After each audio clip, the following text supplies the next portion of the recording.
Hey, hi, how's it going? The setup's different. I moved home from college because the semester ended. Oh my god, the AC's actually so loud. I said I was going to read Hurricane Wars, and that was the goal. Problem being, it was like finals month, and I didn't feel like reading it, so I didn't. So instead, I've prepared another presentation for you, and I am hoping you can see it. Otherwise, I don't know what I'll do. I don't think it'll matter that much if you can see it or not, because I'm gonna read it out to you anyway, and anyway, I figured I'd still want to put a video out. I am recording this the same day I'm going to post it. I'm just going to record it and then just put it and then just be done. And then I'll try to actually do better time management next time. I just got really busy. I had stuff going on. I need to fix the mic setup. I know I keep breathing into the mic. I'm sorry. That's just gonna be, I don't know what to tell you. I breathe a lot. If you see me glance off, that's because I have a mirror in front of me. I'm not looking at myself, trust. I'm looking to make sure that the video is still recording. That's what I've been doing, and I've been hoping that no one would notice, but I've been getting insecure about it. Okay, whenever I'm reading, I'm very critical. I'm very analytical, right? And people often tell me that I'm a very harsh critic, and I am aware of this. And so I'll probably do a series of videos on this, on how, kind of my writer's guide. One of the things that I feel is kind of a cornerstone of my own writing that I was like, well, I could talk about that. That's been kind of ticking me off a little bit recently, is dialogue. And so here we are. This is How to Dialogue by DDTC, that's me.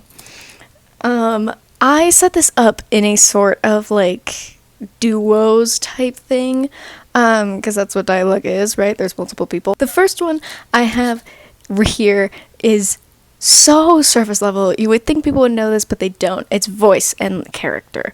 The first thing is, right, people talk differently, and that is something that I don't normally see in dialogue, especially for more beginner level writing, right, where people will, every one of their characters will sound the exact same. That's no good. That's me wagging my finger at you. I normally would go like that, but I was holding the mic, which I'm aware that the pinky probably isn't a very good substitute, but I digress.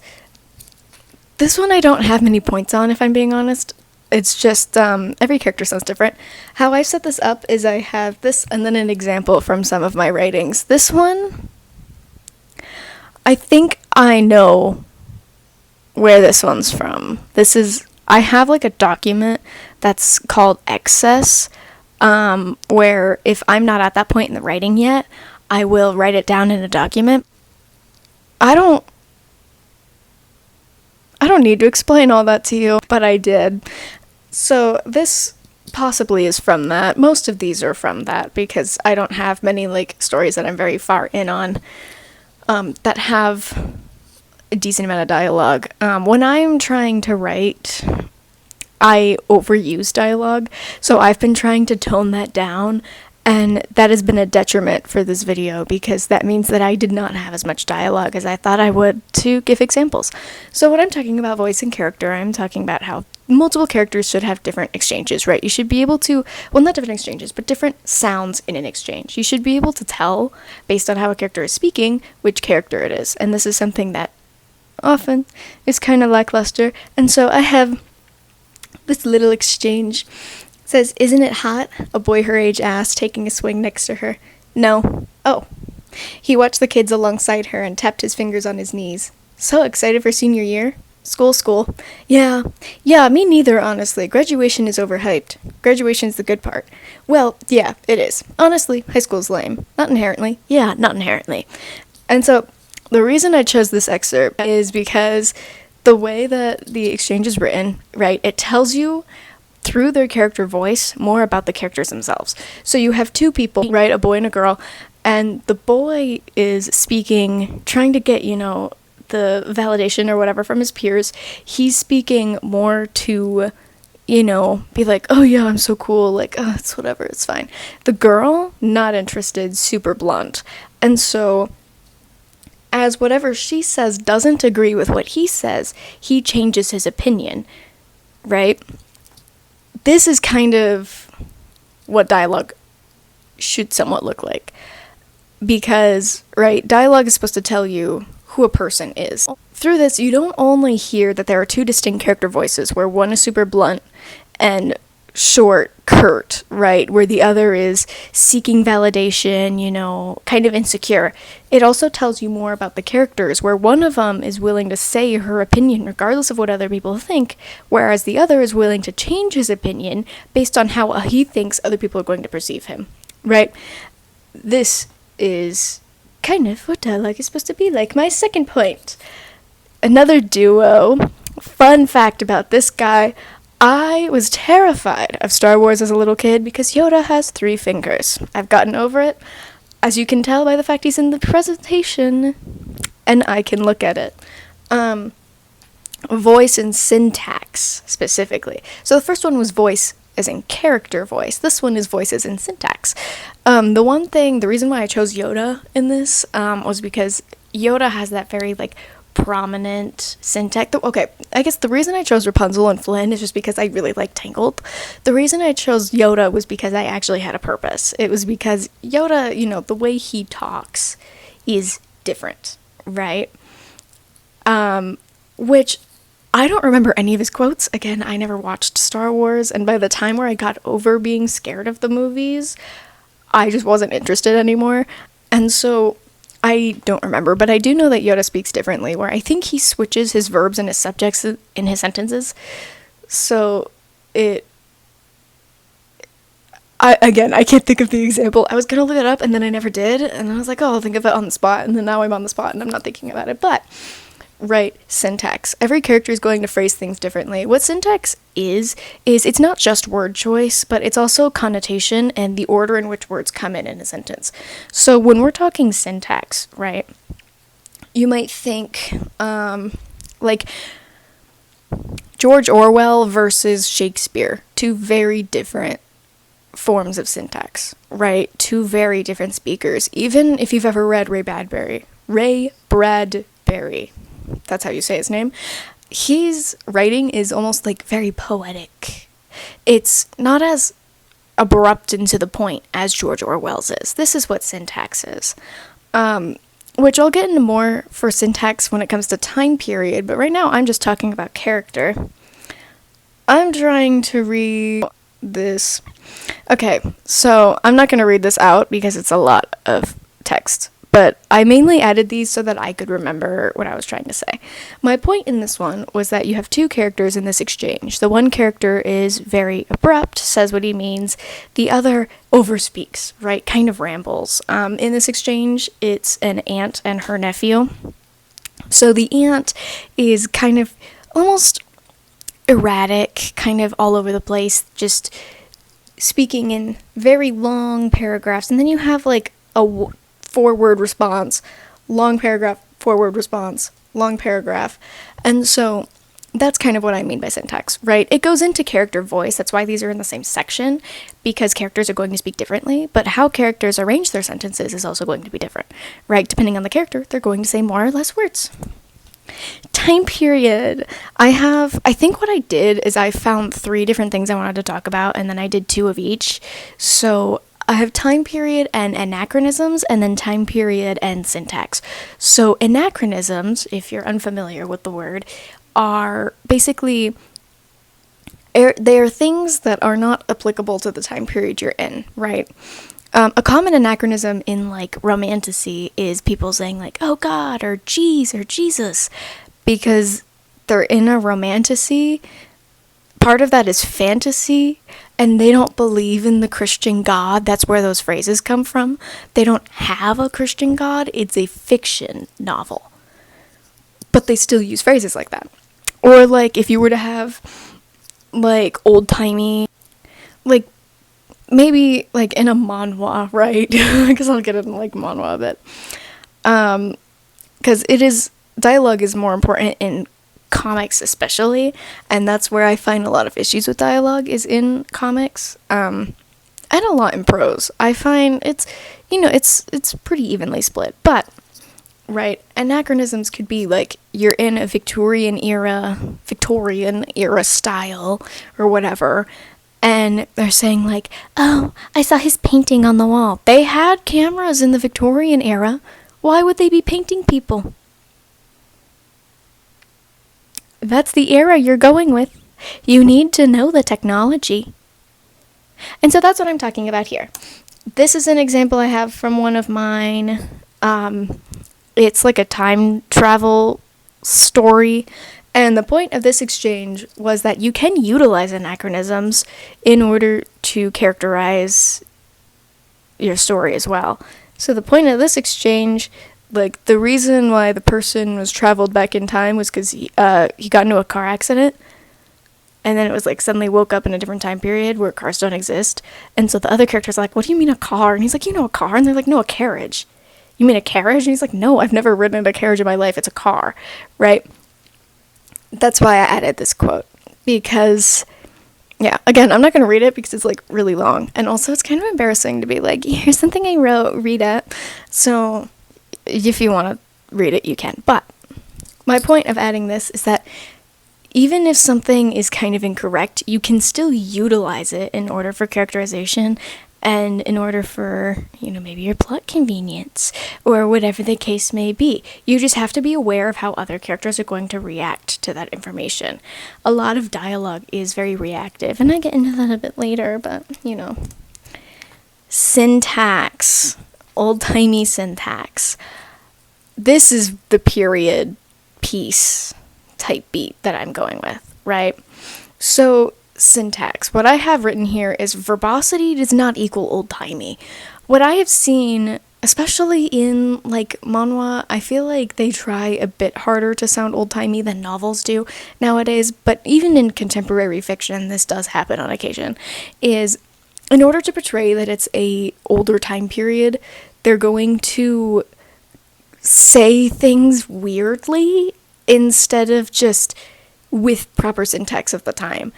People won't actually study how people used to speak or won't understand how people used to speak.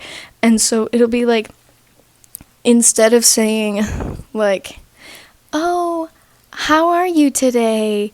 They'll say like, what emotions do you express on this fine evening? And it's like, that's not how they talked. Like, that's not how they talked. That's just weird. That just sounds weird. And so my example is an exchange from one of my kind of old-timey things. It needs a little bit of editing, but I feel like it does a bit better of a job at sounding old-timey than, like, just being incredibly verbose. Where I like... which line do I like the most? I like this one. It says, the proposals then, what would it matter to you? I shall remain dedicated to my work. People might instead phrase that as like, may I inquire on the proposals? What should it matter to you? How is that phrased in like modern English? Why does that matter? Why do you care? Why should you have such strong afflictions? It's like that they didn't talk like that. A lot of why it sounds complex isn't because of having complex words. It's because of the order in which words are said, right? If you were to hear, and I know a little bit of Shakespeare. I do plan on eventually doing like videos on Shakespeare. I just don't feel like reading them right now. I'll get into it eventually. But, right, when you're thinking Shakespeare, right, one of the most famous monologues is from Romeo and Juliet, right? Oh, Romeo, Romeo, wherefore art thou, Romeo? Deny thy father and refuse thy name, or if thou wilt not be but sworn my love, and I'll no longer be a Capulet. I could give you the whole monologue, but I don't feel like doing that. It's not complex in its wording. It's complex in its syntax. Romeo, Romeo, wherefore art thou, Romeo? Oh, Romeo, why are you Romeo? Right? She's not being like, oh, I'm saying complex words. She's being like, really? Of all people? It's Romeo. Of all people that I fall in love with, it's Romeo, which, by the way, I have a rant on Romeo and Juliet. They're not actually in love. That's neither here nor there. It was supposed to be a satire. Anyway, that's not the point. Right? Wherefore art thou, Romeo? Deny thy father and refuse thy name. She's just saying, can you not be Romeo? Or if thou wilt not be, but sworn my love, and I'll no longer be a Capulet. Or if thou will not, right? Or, if you insist on being Romeo, I'll just marry you, and then I'm not a Capulet. We'll get married, and now we're not rival families anymore. 'Tis but thy name that is thy enemy. Thou art thyself no not a Montague. What's a Montague? It's nor hand, nor foot, nor arm, nor face, nor any other part belonging to a man. Oh, be some other name. What is in a name? That which we call a rose by any other word would smell as sweet. That's the most commonly quoted line. That which we call a rose by any other word would smell as sweet. None of those words are inherently complex. They are not grandiose. They are all basic words that still exist in modern day English, and this is like the 1500s, where Shakespeare also did make up words and make up the order in which words are said in order to sound different and quirky, right? And so,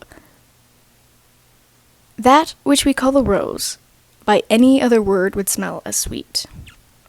You understand all those words individually, but you don't understand the syntax. You don't understand the order. That's the important part. Let's rephrase that. That which we call a rose. Okay, so a rose, right? By any other word, that makes sense, right? Should smell as sweet. So what she's saying, and I'm sure you know, because that one isn't very difficult to decode, right? Sherlock Holmes style. If we called a rose anything else, it would still smell sweet, right? That's the difference. That's what we mean with syntax, right? So instead of saying, felicitations, right? You don't need to do all that.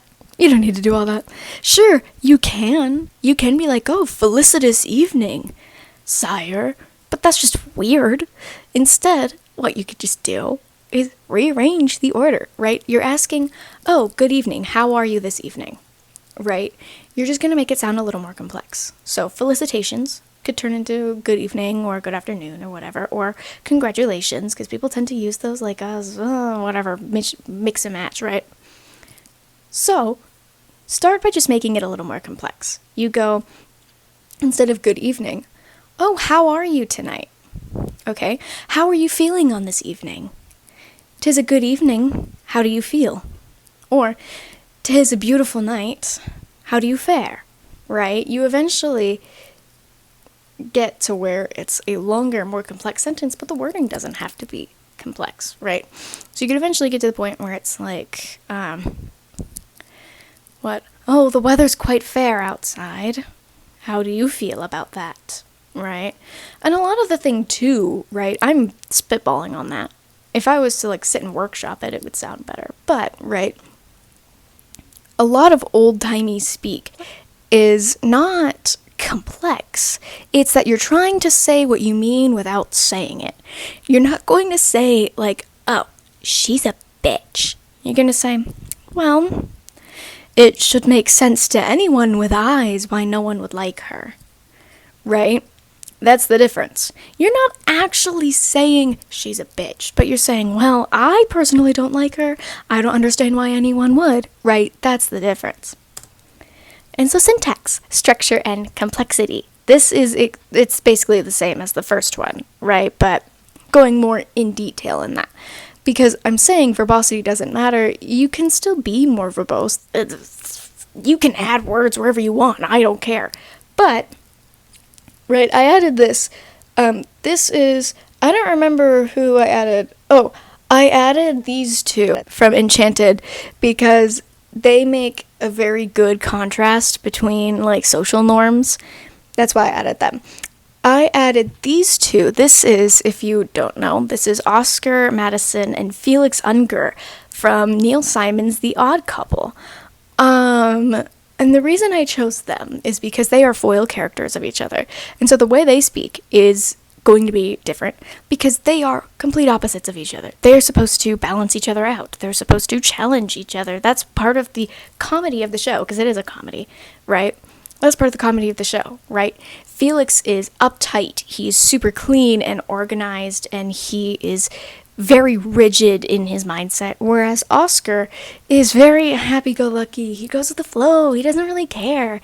And so, because they are so different, and they have such different lifestyles, and they lead such different lives, it adds to the comedy of the show.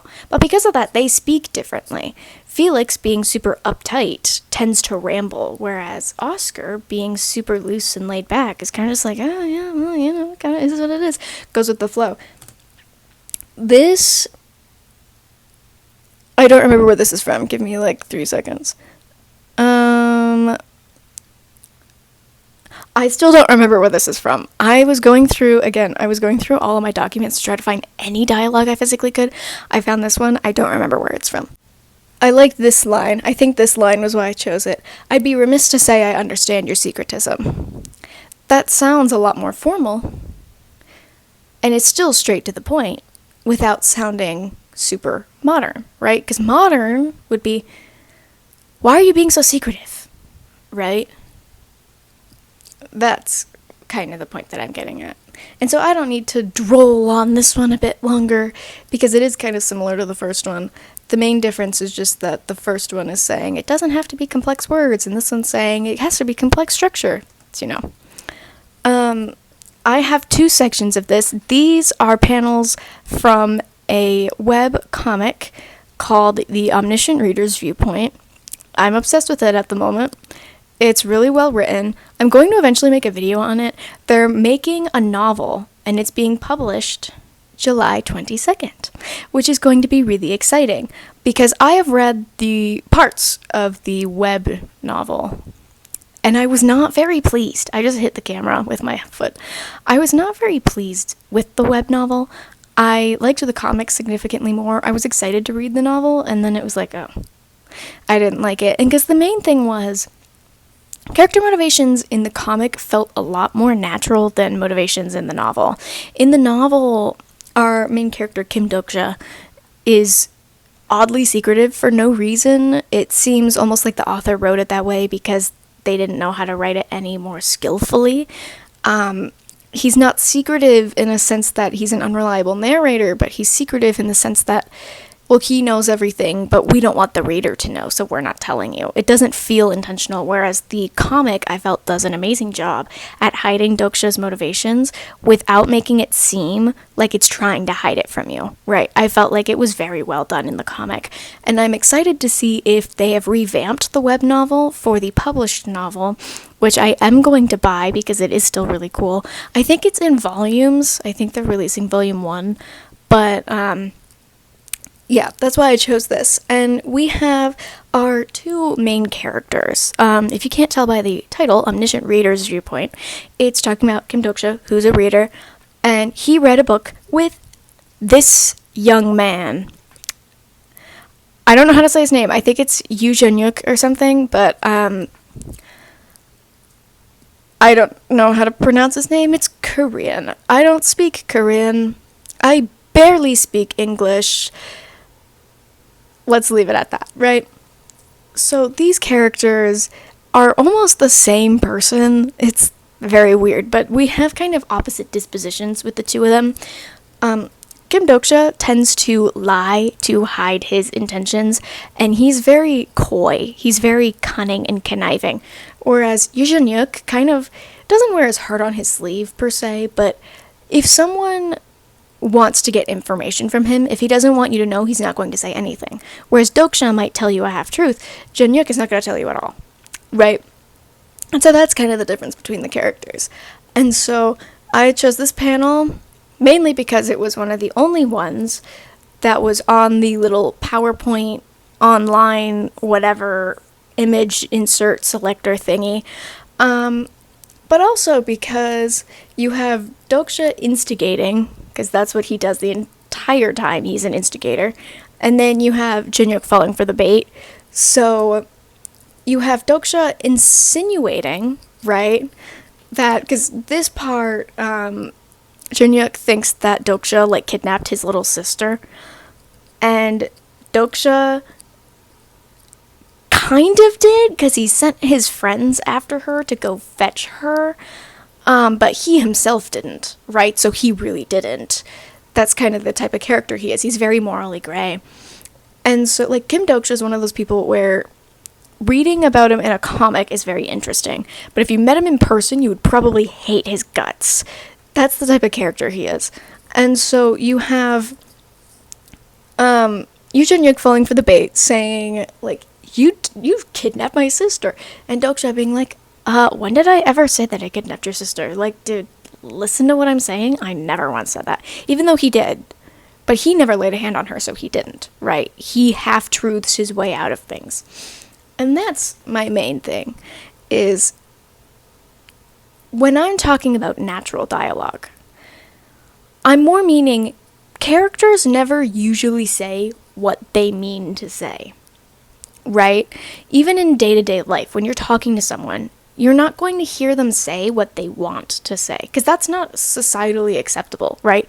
If you're talking to someone who's yapping too much, you're not allowed through societal norms to say, dude, shut up, right? That's the point of this section, is that people never talk in the manner they intend. They talk in a manner that is acceptable. This, of course, depends on character and character voice. Some characters are more blunt or direct, but for the most part, characters are going to talk their way around their point. They're not going to say exactly what they want to say. And this, I give examples later as, like, my corrections, how I would fix things. But this tends to lead into, the YA, like, we're both orphans, and our mom died today. Like, that style, where it's like the info dumps at the beginning of the novel, right? Where it's like, it opens and it's like, hello, little sis. Would you like to go visit mom on her grave for her anniversary of death? No one talks like that, right? Especially when you are let in on that knowledge. If you already know something happened, you don't need to dump like that. And so characters aren't going to talk like that either. The biggest thing is understanding how people talk. People never say exactly what they mean, unless that is their personality, which for the most part that isn't, right? A lot of the time people will say things to avoid conflict. But then another thing is people are never going to give you more information that you already have. People don't like wasting their breath. They're not going to say the same thing if you already know what's happening, right? So I have this exchange from my excess document, where the exchange, mainly the reason is because I liked this part, where it was, oh, bullying is it? You would taunt me, oh, please, right? So, that tells you exactly what you need to know, without telling you what you need to know. One character feels like they were being bullied, and the other feels like that's not what happened, they weren't being a bully. But it's not saying, oh, I feel like you bullied me because you did this, this, and this. Oh, but I don't feel like I bullied you because I don't do that. It's an emotive exchange-ish, it's a rough draft, where two characters are saying their point without directly saying it, right? Oh, I feel like you were attacking me. I was attacking you, right? That's kind of the point and the gist of what I'm trying to get to. I chose Elphaba and Galinda for this because, as established very early on, in the movie anyway, and I'm sure it's similar in the musical, I do plan on doing also a study on Wicked. I have the book, I just haven't read it. The same thing with Omniscient Reader's Viewpoint. I want to do like a comparison between the medias and what that looks like, what that entails. I want to do that with Wicked, Phantom of the Opera, because I adore Phantom of the Opera, but most specifically the book, and Omniscient Reader's Viewpoint. But those will be endeavors for later. For now, what I'm saying is I chose Elphaba and Galinda because it's established early on that Elphaba is very defensive, right? The second she feels like anything is an attack on her, she immediately goes into, oh, well, blah, blah, blah, blah, blah, right? Her little spiel. No, I did not eat grass as a child, right? That kind of thing. And so that was why I wanted to add this, because dialogue is most often reactive. Again, if people don't have a reason to talk, they're not going to, right? you have to have a motivation for characters to talk, just as much as you have to have a motivation for characters to do things. Because dialogue often is part of what drives the plot. And so if you want to think about it as a plot device, there has to be a reason why they're doing that. And so I added, this is from the same text as earlier. It's, I think, later in the scene. But this one, I wanted to, I feel like this one actually is pretty decent, and so I'm going to read it. But I'm not going to read the whole thing. Oh, I guess I kind of have to. The whole thing is kind of important. But anyway, here's what it says. Why do you still, he pauses in search of words, do for her? Because if I don't, who will? She always has Laura, and she kind of hates her. Laura's a good friend, but I love Laura, but it's all annoyance and anger. What about Dad? It's not like he's going to leave. That doesn't mean she won't. James, then. Her and James get on like a phoenix in a snowstorm. This is a fantasy. He isn't consistent enough. Then what, Ian? You're not saying yourself, that's for sure. You're two peas in a pod. You just don't want to admit it because it means you're also a shitty person. But I'm her daughter. I know her in ways that no one else ever could, and just because she favors you doesn't mean you know her best. So this exchange is supposed to be like, I feel like it kind of speaks for itself, right? It's an argument between siblings. But the reason why I added it is because there's this. So there's this combative nature at the beginning where it's like call and response almost. So you have an attack on the speaker, right? Why are you even doing this? And then a pushback. Well, if I don't, who will? Well, so-and-so will. No, they won't. This person will. No, they won't. Until eventually the second speaker gets annoyed and starts to just go off, right? Dialogue is reactive. It doesn't just happen, it builds, right? People don't say what they mean until they get tired of saying what they don't mean. And that's the biggest thing, is that characters aren't going to say what they mean. They're never going to say what they mean. Until the other character annoys them so much, they're like, fine, if you're so stupid, I'm going to have to dumb this down and explain this to you easier. That's the point of this exchange. So, here is my analysis. I have two things, one from a modern perspective and one from an old-timey perspective. They're all the same dialogue that I BS'd last night at, 12 a.m., and we're going to read the start, where people normally might write it, and the end, with my kind of tips, because if I didn't articulate this well enough, maybe seeing how I changed it could help you be like, oh, okay, that makes a lot more sense. So, start is, good morning, sis. It's the anniversary of Mom's death. Are you going to come with me to buy her pink roses for her grave? They were her favorite. Right? Weird dialogue.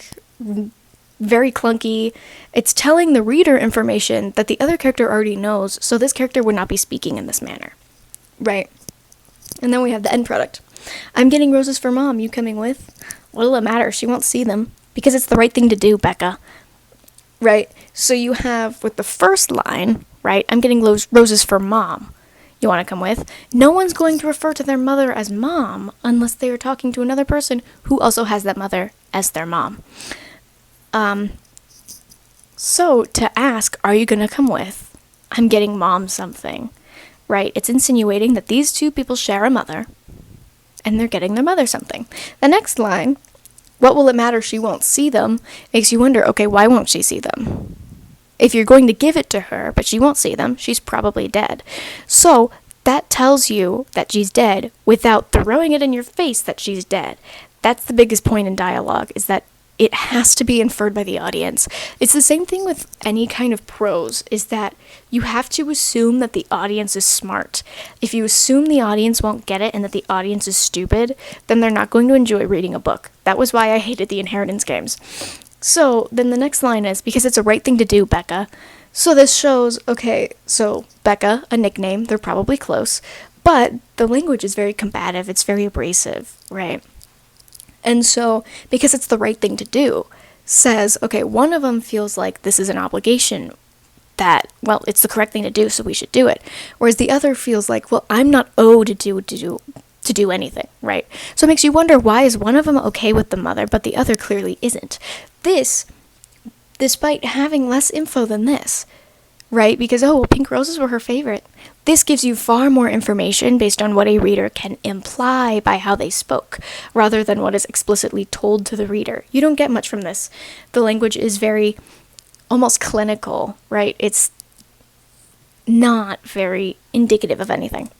So, end product. This is the historical one, which I don't know why I didn't add historical. I guess I forgot. Oopsies. So the start, this is my example of verbosity does not equal old-timey.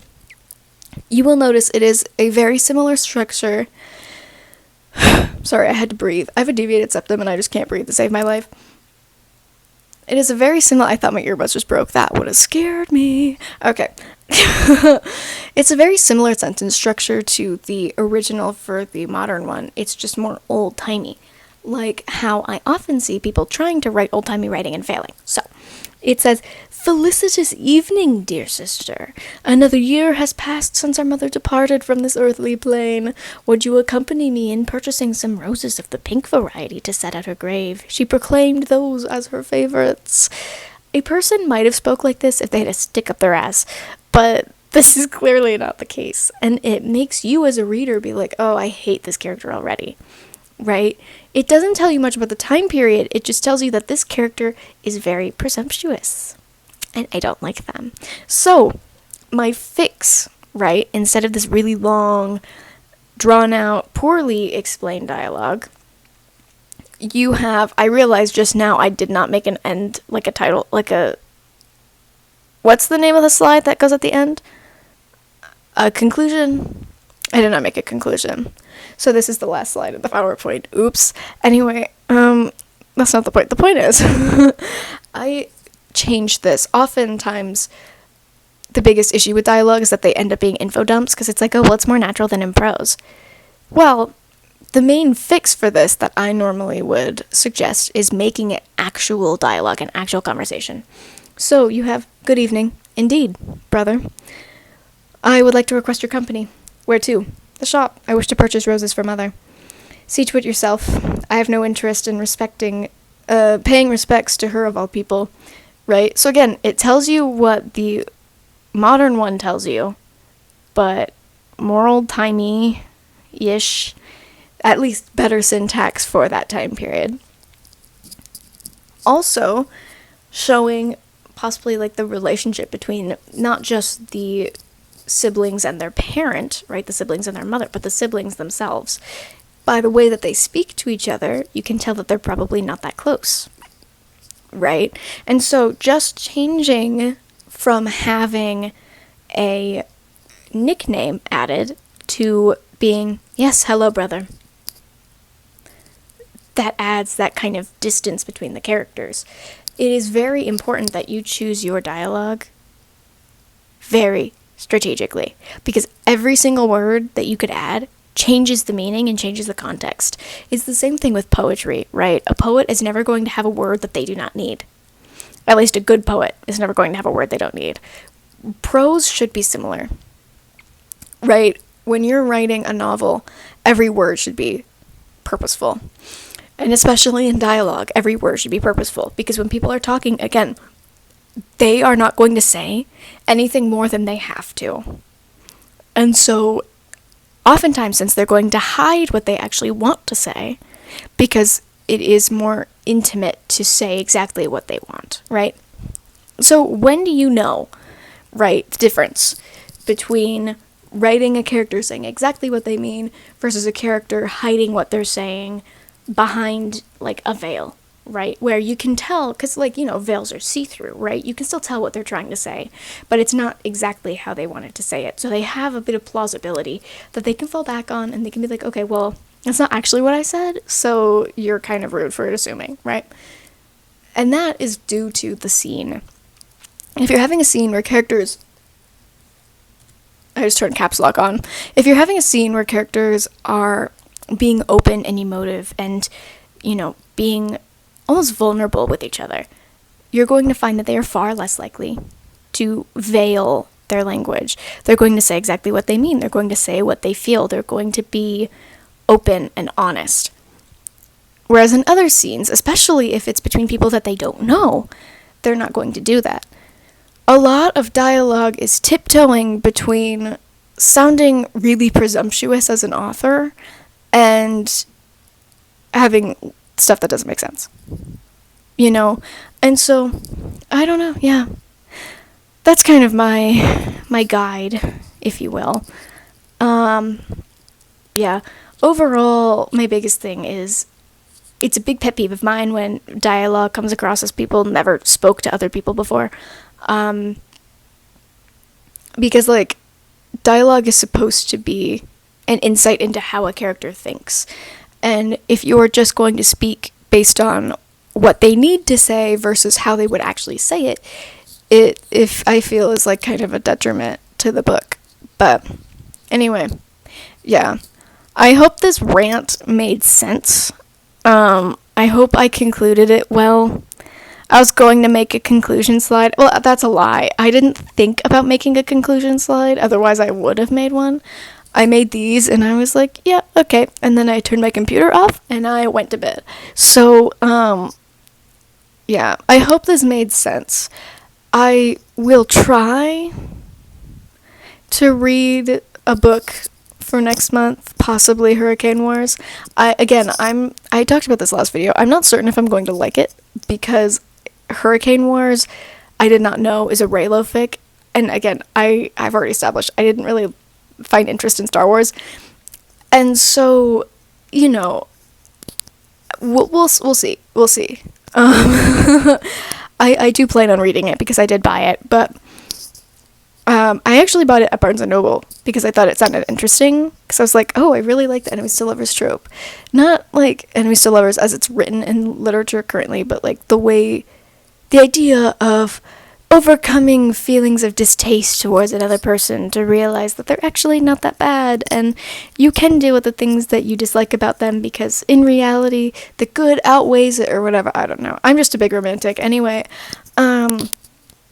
yeah, that's that. That's my little tangent for the month. If you want a more in detail, like, writer's guide from me, I suppose I can give you one, but it's probably not too dissimilar from... I just dropped my mic. It's probably not too dissimilar from most other writing guides you could find on YouTube, where they're like, here's how to write where it doesn't sound bad. It's probably not too different, because I am not just a writer, I am a reader. So a lot of it is just, oh, as a reader, here are my opinions. Well, I have very similar opinions. But if you want to hear, like, an in-detail guide, I would just need to know more than a week in advance so I can actually sit down for more than 3 hours and actually think. Because that takes me a really long time to do. Anyway, I'm gonna go. I'm gonna hope that this was less than an hour. I feel like it was less than an hour. And I'm just gonna upload it without editing, because I don't want to edit. Okay. Goodbye.